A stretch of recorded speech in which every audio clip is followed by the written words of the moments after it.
പിന്നെ ചുരുങ്ങിയത് ഒരു 30 പവനെങ്കിലും, ഏറ്റവും ചുരുങ്ങിയത്. ഇനിയിപ്പോൾ വലിയ രീതിയിലൊക്കെ നടത്താൻ നമുക്കൊരു ചുരുങ്ങിയത് ഒരു 60-50 പവനൊക്കെ കൊടുക്കണം എന്നുണ്ട്. പക്ഷെ ഇപ്പോഴത്തെ സ്വർണത്തിൻ്റെ വിലയൊക്കെ നമ്മൾ നോക്കുമ്പോൾ അത്രയും നമ്മളെ കൊണ്ട് സാധിക്കില്ല. അപ്പോൾ ഒരു 30 പവനെങ്കിലും കൊടുക്കണം. 30 പവൻ എന്നൊക്കെ പറഞ്ഞാൽ പൈസ എവിടെ എത്തി? 30 പവനുണ്ടെങ്കിലേ നിക്കാഹ് സ്വഹീഹാകുള്ളൂ എന്ന് വരുത്തിത്തിയിരിക്കുന്ന രീതിയിലാണ് സംസാരിക്കുന്നത്. അമലുകളിൽ വെച്ച് ഏറ്റവും നല്ല അമൽ അത് മറ്റൊരു മുഅ്മിനായ മനുഷ്യൻ്റെ ഖൽബിൽ അവന് സന്തോഷമുണ്ടാക്കലാണെന്ന് സയ്യിദുനാ റസൂലുള്ളാഹി സ്വല്ലല്ലാഹു അലൈഹി വസല്ലം. മറ്റൊരു മുഅ്മിനെ സന്തോഷിപ്പിക്കുക. എങ്ങനെയെങ്കിലും നമുക്ക് എങ്ങനെയാണ് ഒരാളെ സന്തോഷിപ്പിക്കാൻ പറ്റുന്നത്? നമ്മൾ വെറുതെ ഒരാളുടെ മുഖത്ത് നോക്കി ചിരിച്ചാൽ അയാൾക്ക് സന്തോഷമാകുമെങ്കിൽ അതാണ് ഏറ്റവും വലിയ നല്ല പ്രവർത്തനമെന്ന് സയ്യിദുനാ റസൂലുള്ളാഹി സ്വല്ലല്ലാഹു അലൈഹി വസല്ലം. അതാണ് ഏറ്റവും നല്ല പ്രവർത്തനം. ഒരു മുഅ്മിനായ മനുഷ്യനെ സന്തോഷിപ്പിക്കലാണ് ഏറ്റവും നല്ല പ്രവർത്തനമെന്ന് ഹബീബായ തങ്ങൾ പഠിപ്പിച്ചിട്ട് പോലും ഇന്ന് അതിൻ്റെ ഓപ്പോസിറ്റാണ് ഏറ്റവും കൂടുതൽ നടന്നുകൊണ്ടിരിക്കുന്നത്, അല്ലേ? മനുഷ്യന്മാരുമായിട്ടുള്ള ഹക്കുകൾ വെറുതെ ആളുകളെ ഉപദ്രവിക്കുക. കാരണം ഉണ്ടായിട്ടും ഇല്ലാതായിട്ടും വെറുതെ ആളുകളെ പരസ്പരം അങ്ങോട്ടും ഇങ്ങോട്ടും പഴിചാരുക, അങ്ങോട്ടും ഇങ്ങോട്ടും കുറ്റം പറയുക, അങ്ങോട്ടും ഇങ്ങോട്ടും ശാരീരിക ഉപദ്രവങ്ങൾ ചെയ്യുക. ഞാൻ നേരത്തെ സൂചിപ്പിച്ചു, ധൂർത്തടിയുമായി ബന്ധപ്പെട്ട് നമ്മൾ പറഞ്ഞ വിഷയത്തിൽ നേരത്തെ സൂചിപ്പിച്ചു. കല്യാണവും നിക്കാഹുമായി നടക്കുന്ന, അതുമായി ബന്ധപ്പെട്ട് നടക്കുന്ന ആർഭാടാഭാസങ്ങൾ, അല്ലേ, എവിടം വരെ എത്തി എന്നുള്ളത് നമ്മളൊന്ന് ചിന്തിച്ചാൽ മതി. 2 ദിവസം മുന്നേ സോഷ്യൽ മീഡിയയിലൂടെ കാണുകയുണ്ടായി, ഏകദേശം ഒരു ഭൂതത്തിൻ്റെ രൂപത്തിൽ മുഖം മൂടിയിട്ട് കല്യാണ ചെറുക്കൻ കയറി വരുന്ന, നല്ല ഭംഗിയുള്ള മുഖമാണവന്, പക്ഷേ ഒരു വെറൈറ്റിക്ക് വേണ്ടിയിട്ട് ഒരു ഭൂതത്തിൻ്റെ മുഖം മൂടിയിട്ടിട്ട് സ്റ്റേജിലേക്ക് കടന്നു വരുന്ന ഒരു കല്യാണ പയ്യൻ. ഒന്ന് ആലോചിച്ച് നോക്കൂ, സുന്നത്തായ ഒരു കർമ്മമാണത്. ഹബീബായ തങ്ങൾ പഠിപ്പിച്ച ഇബാദത്താണ് നിക്കാഹ് എന്നുള്ളത്. അതിനെ അപമാനിച്ചുകൊണ്ട് ആ സദസ്സിൻ്റെ എല്ലാ മഹാത്മ്യവും നശിപ്പിച്ചുകൊണ്ടാണ് ഇന്നത്തെ എല്ലാ നിക്കാഹുകളും, ഒട്ടുമിക്ക നിക്കാഹുകളൊക്കെ നടക്കുന്ന. അങ്ങനെ ഉസ്താദുമാർ വരും, പങ്കെടുക്കും, നിക്കാഹ് കർമ്മം ചെയ്യും. അവരങ്ങ് പോയി കഴിഞ്ഞാൽ പിന്നെ അവിടെ നടക്കുന്നതിന് ഒരു ലൈസൻസും ഉണ്ടാവില്ല. ഇസ്ലാം ഒരു നിലക്കും അംഗീകരിക്കാത്ത കാര്യങ്ങളാണ്. അവർച്ച മറച്ചൊക്കെ ഉണ്ടാവും, അതൊക്കെ ശരിയാണ്. ഇപ്പം നിക്കാബും ട്രെൻഡായി മാറിയതുകൊണ്ട് ഒട്ടുമിക്ക പെൺകുട്ടികളൊക്കെ നിക്കാബ് ഇട്ടുകൊണ്ട് സ്റ്റേജിൽ വരുന്നുണ്ട്. ഒരു കാര്യവുമില്ല. ആദ്യം തന്നെ എടുത്തു പറഞ്ഞു, നിക്കാബ് ഇട്ടതുകൊണ്ട് ഒരു നിക്കാഹിൻ്റെ സദസ്സ് നല്ല ഭംഗിയാവണമെന്ന് യാതൊരു നിബന്ധനയുമില്ല, അല്ലേ? മറ്റുള്ള കാര്യങ്ങളാണ് ഏറ്റവും കൂടുതൽ ശ്രദ്ധിക്കേണ്ടത്. അവിടെ നടക്കുന്ന അനാവശ്യമായ അനാചാരങ്ങൾ, അതിൻ്റെ പേരിൽ, ഈ കല്യാണത്തിൻ്റെയും നിക്കാഹിൻ്റെയും പേരിൽ നമ്മൾ മറ്റുള്ള ആളുകളെ ബുദ്ധിമുട്ടിപ്പിക്കൽ. നിങ്ങൾ ഫോട്ടോ എടുത്തോളൂ, നിങ്ങളുടെ പേഴ്സണലായിട്ട് കാണാൻ വേണ്ടി മാത്രം സ്റ്റാറ്റസ് ഇട്ടുകൊണ്ട് എല്ലാവരുടെ മനസ്സിലും അതുകൊണ്ടൊരു മുറിവുണ്ടാക്കിപ്പിക്കരുത്. അതിലുപരി നമ്മൾ നാവ് കൊണ്ടുണ്ടാക്കുന്ന അപകടങ്ങൾ, അല്ലേ? നമ്മുടെ കുടുംബത്തിലെ പാവപ്പെട്ട ആരുടെയെങ്കിലും കല്യാണം വരുമ്പോൾ നമുക്ക് വേണ്ടപ്പെട്ട അടുത്ത കുടുംബക്കാരനായിരിക്കും, അവൻ്റെ വീട്ടിൽ അവൻ്റെ മോള് അല്ലെങ്കിൽ അവൻ്റെ മോന്, അവൻ്റെ മോളുടെ കല്യാണം വരുമ്പോൾ നമ്മൾ പറയും, പിന്നെ ചുരുങ്ങിയത് ഒരു 30 പവനെങ്കിലും, ഏറ്റവും ചുരുങ്ങിയത്. ഇനിയിപ്പോൾ വലിയ രീതിയിലൊക്കെ നടത്താൻ നമുക്കൊരു ചുരുങ്ങിയത് ഒരു 60-50 പവനൊക്കെ കൊടുക്കണം എന്നുണ്ട്. പക്ഷെ ഇപ്പോഴത്തെ സ്വർണത്തിൻ്റെ വിലയൊക്കെ നമ്മൾ നോക്കുമ്പോൾ അത്രയും നമ്മളെ കൊണ്ട് സാധിക്കില്ല. അപ്പോൾ ഒരു 30 പവനെങ്കിലും കൊടുക്കണം. 30 പവൻ എന്നൊക്കെ പറഞ്ഞാൽ പൈസ എവിടെ എത്തി? 30 പവനുണ്ടെങ്കിലേ നിക്കാഹ് സ്വഹീഹാകുള്ളൂ എന്ന് വരുത്തിത്തിയിരിക്കുന്ന രീതിയിലാണ് സംസാരിക്കുന്നത്.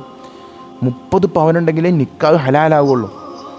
10 പവൻ അല്ലെങ്കിൽ 5 പവൻ മഹർ കൊടുത്താലേ പെണ്ണ് ഹലാലാവുള്ളൂ എന്ന് പറയുന്ന രീതിയിലാണ് ഇന്നത്തെ പല രക്ഷിതാക്കളുടെയും സംസാരങ്ങൾ കടന്നു വരുന്നത്. എത്ര വലിയ അപകടമാണ്! എന്താ, ചെറിയ രീതിയിൽ ഒരു സ്വർണം കൊടുത്താൽ ആ പെണ്ണ് ഹലാലാവില്ലേ? ഈ കാര്യത്തിൽ പെൺകുട്ടികളുടെ രക്ഷിതാക്കളാണ് ഏറ്റവും കൂടുതൽ ശ്രദ്ധിക്കേണ്ടത്. ഇന്നത്തെ കാലത്ത് ആൺകുട്ടികൾ അങ്ങനെയല്ല. അവർ എങ്ങനെ പെൺകുട്ടികളെ കിട്ടിയാലും അത് സ്വീകരിക്കാൻ അവർ തയ്യാറാണ്. ഒരു സ്വർണ്ണാഭരണം പോലും ഇല്ലാതെ കിട്ടിയാലും ഒരു 90% ആൺകുട്ടികളും സ്വീകരിക്കാൻ തയ്യാറാണ്. അവരുടെ ബാക്കിൽ നിന്നുള്ള പ്രഷർ വഹിച്ച് പല ആൺകുട്ടികൾക്കും പ്രഷർ ഉണ്ടാവും. ഒരു ഇത്ര പറഞ്ഞോളട്ടോ, ഇത്ര പറഞ്ഞില്ലെങ്കിലും ഇത്ര ഉണ്ടോയെന്ന് നോക്കിക്കളാം പറയുന്ന സമ്പ്രദായം അൽഹംദുലില്ലാ അപ്പോൾ അത് എല്ലായിടത്തും മാറിയിട്ടുണ്ട്. നമുക്ക് ഇത്ര ശ്രീധനം എന്നുള്ള രീതിയിൽ പറയുന്ന ഒരു സമ്പ്രദായത്തിന് എല്ലാവരും മാറിയിട്ടുണ്ട്. അൽഹംദുലില്ലാ, അത് വളരെ സന്തോഷമുള്ള കാര്യമാണ്. പക്ഷേ എന്നാലും അത് ഇടയിലൂടെ ആരും കാണാത്ത രീതിയിൽ നോക്കിയില്ല എന്ന് പറയുന്ന രീതിയിൽ നോക്കുന്ന ആളുകളുണ്ട്. ഇത്ര കിട്ടിയോ എന്ന് ചിന്തിക്കുന്ന ആളുകളുണ്ട്. ഒരു 25 പവന് ഒരു 30 പവൻ കിട്ടിയോ എന്ന് ഈ പുതിയാപ്പള ചെക്കനോട് പ്രഷർ ചെയ്യുന്ന ആളുകൾ ബാക്കിലുണ്ടാവും. അതൊക്കെ ഒരു തരത്തിലുള്ള വലിയ അപകടങ്ങളാണ്. അതൊന്നും ഇസ്ലാം പ്രോത്സാഹിപ്പിക്കില്ല. അള്ളാൻ്റെ റസൂല് പറഞ്ഞു, ഏറ്റവും ചെലവ് കുറഞ്ഞ രീതിയിൽ നടക്കുന്ന കല്യാണത്തിൽ ഏറ്റവും നല്ല ബറക്കത്തുണ്ടാകുമെന്ന് സയ്യിദനാ റസൂലുള്ളാഹി സ്വല്ലല്ലാഹു അലൈഹി വസല്ലം. അപ്പോൾ നമ്മളെ സാമ്പത്തിക ശേഷി അനുസരിച്ച് നമ്മൾ എത്ര ആളുകളെ വേണമെങ്കിൽ വിളിച്ചോളി. ഭക്ഷണം കൊടുത്തോ, നല്ല കാര്യമാണ്. ഭക്ഷണം കൊടുക്കൽ വലിയൊരു ഇബാദത്താണത്. എത്ര ആളുകളെ വേണമെങ്കിൽ വിളിച്ചോളി. നിങ്ങൾക്ക് പരിചയമുള്ളവരെയും അല്ലാത്തവരെയും ആരെ വേണമെങ്കിൽ വിളിച്ചോളി, ഭക്ഷണം കൊടുത്തോളി. അതിൻ്റെ അപ്പുറത്തേക്ക് നടത്തുന്ന മഞ്ഞ കല്യാണങ്ങൾ, പലതരത്തിലുള്ള കളർ കല്യാണങ്ങൾ, ആവശ്യമില്ലാത്ത പല രീതിയിലുള്ള ആചാരങ്ങൾ, അല്ലേ, പടക്കം പൊട്ടിക്കൽ, പെണ്ണും ചെക്കനും പാടെ റോട്ടിലിറങ്ങിയിട്ട് നടക്കുന്ന ആഭാസങ്ങൾ, ഇതൊന്നും ഇസ്ലാം അനുവദിക്കില്ല. ഒരു നിലക്കും ആ ബന്ധം ഹലാലായ രീതിയിലാണെങ്കിൽ മാത്രമേ, ബന്ധം ഹലാലായ രീതിയിൽ, നിക്കാഹ് ഹലാലായ രീതിയിൽ തുടങ്ങിയോ ആ ബന്ധം അല്ലാഹു ഹലാലായ രീതിയിൽ കൊണ്ടുപോയി നല്ല രീതിയിൽ അവസാനിപ്പിക്കും. എന്ന് വെച്ചാൽ ഒരുപാട് കാലം ജീവിക്കാൻ പറ്റും, കുറേ കാലം ജീവിച്ച് ഹൈറായിട്ട് മരിച്ചു പോകാൻ പറ്റും. ഹറാമിലാണ് ഒരു ബന്ധം അറിഞ്ഞുകൊണ്ട് തുടങ്ങുന്നതെങ്കിൽ അത് ഹറാമിൽ തന്നെ അവസാനിപ്പിക്കും. അതുകൊണ്ട് ആ കാര്യത്തിൽ നമ്മൾ പ്രത്യേകം അള്ളാഹുവിനോട് ദുആ ചെയ്യണം.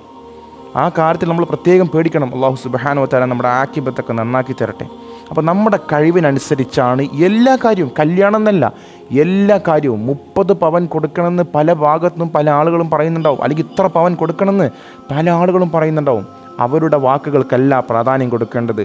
നമ്മൾ ചിന്തിക്കണം, എനിക്കല്ലാഹു തന്ന എൻ്റെ സാമ്പത്തിക ശേഷി എത്രയാണ്, അത് വെച്ച് ഞാൻ മനോഹരമായ രീതിയിൽ കല്യാണത്തിന് പങ്കെടുക്കുന്നു. അതിന് കുറച്ചാൾ പങ്കെടുത്തില്ല എന്ന് കരുതിയിട്ട് ഒന്നും വരാനില്ല. നിങ്ങളെ ഒരു നിലക്കും അല്ലാഹു ശിക്ഷിക്കുകയില്ല. നേരെ മറിച്ച് അതിൻ്റെ പേരിൽ പല ആളുകളും പറയുന്നത് കേട്ട് അവരുടെ താല്പര്യത്തിനനുസരിച്ച് കടം വാങ്ങിയിട്ട് ലോൺ എടുത്തിട്ട് കല്യാണം നടത്തുക, എന്നിട്ട് ആ പെൺകുട്ടിയെ ഇവിടുന്ന് പറഞ്ഞയച്ചിട്ട് കാലാകാലം ഈ ലോൺ അടക്കുക. ഈ ലോൺ അടക്കാൻ കഷ്ടപ്പെട്ട് ജീവിതത്തിൻ്റെ നല്ല ഒരു സമയം അതിനു വേണ്ടി മാറ്റിവെക്കുക. എന്നിട്ട് ഉറക്കമില്ല, ഭക്ഷണം കഴിക്കാൻ പറ്റുന്നില്ല. ഉറങ്ങിക്കഴിഞ്ഞാൽ ഈ ചിന്ത മാത്രമേ ഉള്ളൂ. എന്തെങ്കിലും നല്ലൊരു ഫങ്ഷൻസിൽ പങ്കെടുത്താൽ പോലും സന്തോഷം മുഖത്ത് വരുന്നില്ല. കാരണം അപ്പോഴും ഈ ലോണിൻ്റെ ചിന്തയാണ്, അല്ലെങ്കിൽ കടം കീറിയ ചിന്തയാണ്. കടക്കാരെ കാണുമ്പോൾ മുങ്ങി നടക്കുക. ഇങ്ങനെ തുടങ്ങിയ കലാപരിപാടികളൊക്കെ ഇതിൻ്റെ ഇടയിലൂടെ നമ്മൾ നടത്തേണ്ടി വരും. ഒട്ടും കല്യാണം നടത്താൻ കഴിയാത്ത ഒരാൾ, ഒരു മോളുടെ കല്യാണം അല്ലെങ്കിൽ ആ വീട്ടിലത്തെ ഒരു മോൻ്റെ കല്യാണം നടത്താൻ കഴിയാത്ത ആളുകളുണ്ടെങ്കിൽ അവരെ സാമ്പത്തികമായിട്ട് സഹായിക്കുക, കഴിയുന്ന ആളുകളൊക്കെ സഹായിക്കുക. അങ്ങനെയാണ് കുടുംബത്തിൻ്റെ സ്റ്റാറ്റസ് നിലനിർത്തേണ്ടത്. പാവങ്ങളെ സഹായിച്ചുകൊണ്ടും മക്കളെ ഇൽമു പഠിപ്പിച്ചുകൊണ്ടും കുടുംബത്തിൽ നല്ല സ്വഭാവങ്ങൾ വളർത്തിയെടുത്തുകൊണ്ടും സമൂഹത്തിന് മാതൃകയാകുന്ന രീതിയിലുള്ള കാര്യങ്ങൾ ചെയ്തുകൊണ്ടുമാണ് ഒരു കുടുംബത്തിൻ്റെ തറവാടിത്തം നിലനിർത്തേണ്ടത്. അതങ്ങനെയാണ്. ആ കുടുംബത്തിലുള്ള സ്ത്രീകളൊക്കെ നല്ല സ്ത്രീകളാണ്, അറിവുള്ള സ്ത്രീകളാണ്, ഇൽമു പഠിച്ച സ്ത്രീകളാണ്, ഖുർആൻ അറിയുന്നവരാണ്, ഫിഖ് അറിയുന്നവരാണ്, അല്ലെങ്കിൽ അവർ ആലിമീങ്ങളോട് നല്ല രീതിയിൽ പെരുമാറുന്നവരാണ്, ഡോക്ടറാണ്, വക്കീലാണ്. ഇങ്ങനെ തുടങ്ങിയ അറിവിൻ്റെ മേഖലയിൽ അവർ അറിയപ്പെട്ട ആളുകളാണ്. അല്ലെങ്കിൽ നാട്ടുകാരോട്, മറ്റുള്ള ആളുകളോട് പെരുമാറാൻ അവർ നല്ല രീതിയിലുള്ള ആളുകളാണ്. ഇങ്ങനെ തുടങ്ങി സ്വഭാവ മഹിമയിലും അറിവിൻ്റെ മഹിമയിലുമാണ് ഒരു കുടുംബത്തിൻ്റെ സ്റ്റാറ്റസ് നിലനിർത്തേണ്ടത്. ഇന്ന് അങ്ങനെയല്ല. 30 പവൻ 50 പവൻ കൊടുത്തിട്ടില്ലെങ്കിൽ, മുട്ടായിയുടെ കൊട്ടാരങ്ങൾ കൊണ്ടുപോയി കൊടുത്തിട്ടില്ലെങ്കിൽ, iPhone 70 Pro Max latest edition തന്നെ കൊടുത്തിട്ടില്ലെങ്കിൽ നമ്മുടെ കുടുംബത്തിൻ്റെ സ്റ്റാറ്റസിനെ അത് ബാധിക്കും. അങ്ങനെയാണ് പലരും പറയുന്നത്. അങ്ങനെയാണ് ബാധിക്കുന്ന പറയുന്നത്. എന്ത് ബാധിക്കുക? എന്താണ് ഇന്നത്തെ സമൂഹം ഇതുകൊണ്ട് അർത്ഥമാക്കുന്നത്? വലിയ അപകടമാണ്. ഒരു നിലക്കും ഇസ്ലാം ഇത് പ്രോത്സാഹിപ്പിക്കില്ല. അതിൻ്റെ അപകടം നമ്മൾ ഒരു നാൾ അനുഭവിക്കുക തന്നെ ചെയ്യും. അതുകൊണ്ട് നമ്മുടെ വാക്കുകൊണ്ട് നമ്മൾ മറ്റൊരാളെ വേദനിപ്പിക്കരുത്, ഒരു നിലക്കും വേദനിപ്പിക്കരുത്. ഒരു നോട്ടം കൊണ്ട് പോലും നമ്മൾ നോക്കുന്നത് ഒരാൾക്ക് ബുദ്ധിമുട്ടാവുന്നുണ്ടെങ്കിൽ, അയാൾക്ക് ബുദ്ധിമുട്ടായി എന്ന് നമുക്ക് തോന്നിയാൽ നമ്മൾ അയാളോട് പോയിട്ട് ക്ഷമ ചോദിക്കണം. ഞാൻ നിങ്ങളെ നോക്കിയത് നിങ്ങൾക്ക് ബുദ്ധിമുട്ടായിക്കണം, എന്നോട് പൊരുത്തപ്പെടണം കേട്ടോ എന്ന് അയാളോട് ക്ഷമ ചോദിക്കണം. അതാണ് ഇസ്ലാം. അതാണ് ഏറ്റവും നല്ല ഇസ്ലാമിൻ്റെ പാഠം. ഇസ്ലാം ഒന്നനുസരിച്ച് ഭംഗി, ഇസ്ലാം എന്തോ ഒരു ശക്തി പ്രാപിച്ച നല്ല ടഫസ്റ്റായ ഒരുപാട് നിയമങ്ങളുള്ള മതമാണെന്ന് മനസ്സിലാക്കിയിട്ടാണ്. വളരെ സിമ്പിളാണ് പല കാര്യങ്ങളും ഇസ്ലാമിൽ. അതിൻ്റെ വൃത്തികെട്ട രൂപത്തിൽ നിങ്ങൾ മനസ്സിലാക്കിയിട്ടാണ്, അതിൻ്റെ നല്ല രൂപത്തിലാണ് നിങ്ങൾ അതിനെ മനസ്സിലാക്കേണ്ടത്. അങ്ങനെ പ്രവർത്തിക്കുമ്പോഴാണ് ഇസ്ലാമിൻ്റെ ആ ഒരു മനോഹാരിത ജീവിതത്തിൽ നമുക്ക് കൊണ്ടു നടക്കാൻ സാധിക്കുകയുള്ളൂ. അപ്പം അതുകൊണ്ട് ഞാൻ ഈ പറഞ്ഞ കാര്യം പ്രത്യേകിച്ച് ഒരു മുഅ്മിനിൻ്റെ മനസ്സിലും ഒരു കാര്യത്തിലും, കല്യാണത്തിൻ്റെ എന്നല്ല, നിക്കാഹിൻ്റെ എന്നല്ല, എന്തിൻ്റെ പേരിലായാലും ഒരാളുടെ മനസ്സിൽ നമ്മൾ കൊണ്ടുപോയി പ്രഷർ ചെയ്യിപ്പിക്കുന്ന രീതിയിലുള്ള ഒരു കാര്യങ്ങളും നമ്മുടെ ഭാഗത്തു നിന്ന് ഉണ്ടാവാൻ പാടില്ല. അത് ഏറ്റവും വലിയ അപകടം വിളിച്ചു വരുത്തുന്ന കാര്യമാണ്. പരിശുദ്ധ ഖുർആനിൽ അല്ലാഹു പറയുന്നുണ്ട്, ആമന റസൂൽ അവൻ റസൂൽ ഇങ്ങനെ ഓതി വരുമ്പോൾ ഉണ്ടാവും, ലാ യുകല്ലിഫുല്ലാഹു നഫ്സൻ ഇല്ലാ വുസ്അഹാ.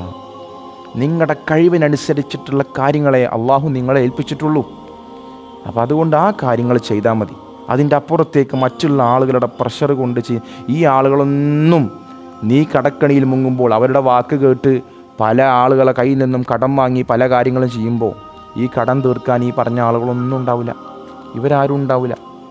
അങ്ങനെ ചെയ്യണം ഇങ്ങനെ ചെയ്യണം എന്ന് പറഞ്ഞാൽ എന്നാൽ കുറച്ച് എന്തെങ്കിലും തന്ന് സഹായിക്കുമെന്ന് ചോദിച്ചാൽ ഇവരാരും ഉണ്ടാവില്ല, ഒറ്റയ്ക്ക് ഉണ്ടാവുള്ളൂ. അന്ന് നിനക്ക് ആരാരുമില്ലാത്ത സമയത്ത് നിന്നെ സഹായിക്കാൻ സർവശക്തനായ റബ്ബല്ലാതെ ഒരാളും നിൻ്റെ മുന്നിലുണ്ടാവില്ല.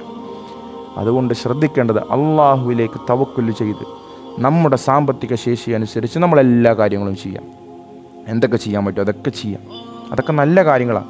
മിഠായി കല്യാണത്തിന് കൊടുക്കണമെന്നുണ്ടോ കൊടുത്തോളിയും, അത് നല്ല കാര്യമല്ലേ. മധുരമല്ലേ, മധുരം ഒരു കല്യാണ സൽക്കാരത്തിന് മധുരം കൊടുത്തു നിർത്തിയിട്ട് എൻഗേജ്മെൻറ്റിന് കൊടുക്കണമെങ്കിൽ അത് കൊടുക്കേണ്ട രീതിയിൽ, നിക്കാഹ് കഴിഞ്ഞിട്ടില്ലെങ്കിൽ, നിക്കാഹ് കഴിയാതെയാണ് പലരും അത് വളരെ വലിയ ഫംഗ്ഷൻ ആക്കിയിട്ടൊക്കെ നടത്തുന്നത്, അത് ഹറാമാണ്. നിക്കാഹ് കഴിഞ്ഞിട്ടില്ലെങ്കിൽ അങ്ങനെ മുട്ടായി കൊടുക്കണമെന്ന് നിർബന്ധമുണ്ടെങ്കിൽ വേറെ ഏതെങ്കിലും വഴി അവിടെ എത്തിച്ചു കൊടുക്കുക. കുറച്ച് മുട്ടായി കൊടുക്കണമെന്ന് നിർബന്ധമുള്ളവർ മാത്രം വേറെ ഏതെങ്കിലും വഴി അവിടെ എത്തിച്ചു കൊടുക്കുക.